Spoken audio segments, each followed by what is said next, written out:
Odyssey ni Homer ay isa sa pinakatanyag, nakaka-inspirasyon at pinakamatandang epiko ng mitolohiyang Griego.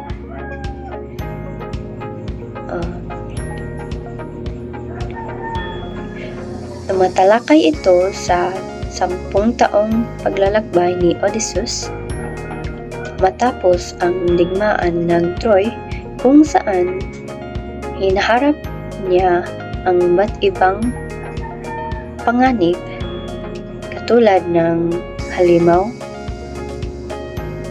Diyos at isla. Pinatunayan niya ang kanyang talento at tapang bilang bayani.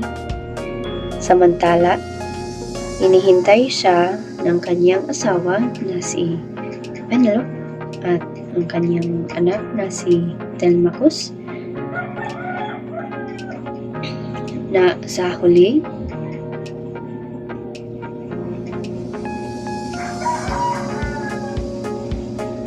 matagumpay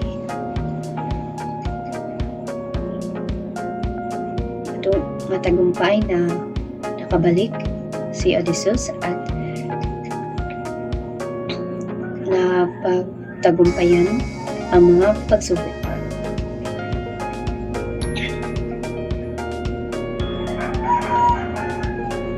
Isa sa mga kalakasan ng Odyssey ay ang pagpapakita ng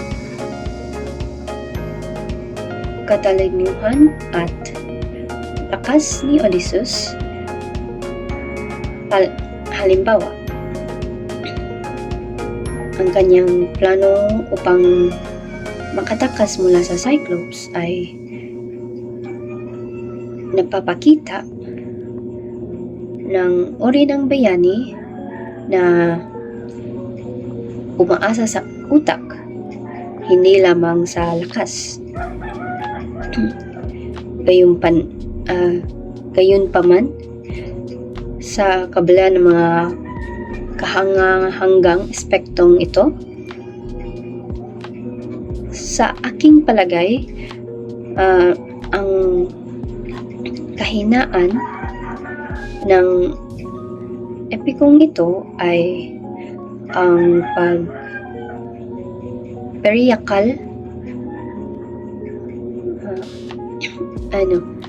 ang patriarchal na lipunan na ito. Ang mga babaeng tulad ni Penelope ay inilalarawan bilang pasibo at tapat na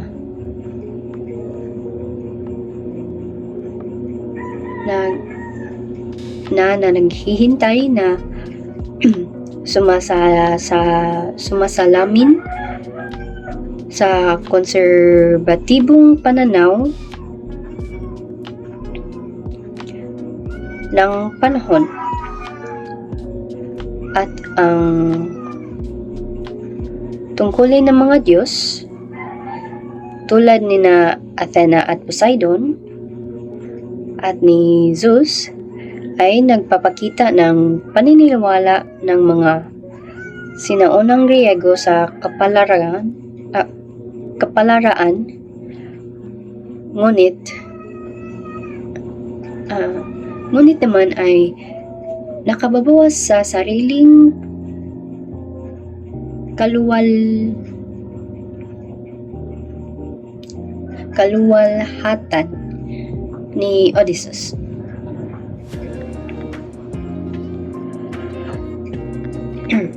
Ang Odyssey ay mahalagang akda na nagpapakita ng kabayanihan at katapatan. Bagaman may mga bahagi na hindi na akma sa modernong pananaw, nanatiling itong kwento ng tapang at pagtitiyaga ng may malaking halaga hanggang sa kasalukuyan.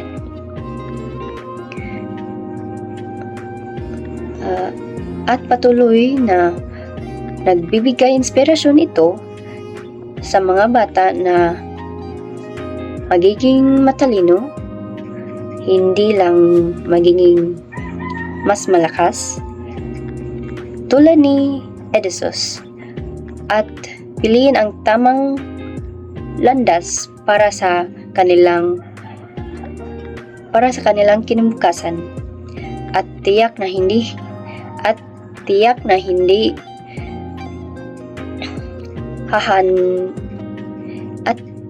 na hindi hahantong sa katulad ni Zeus.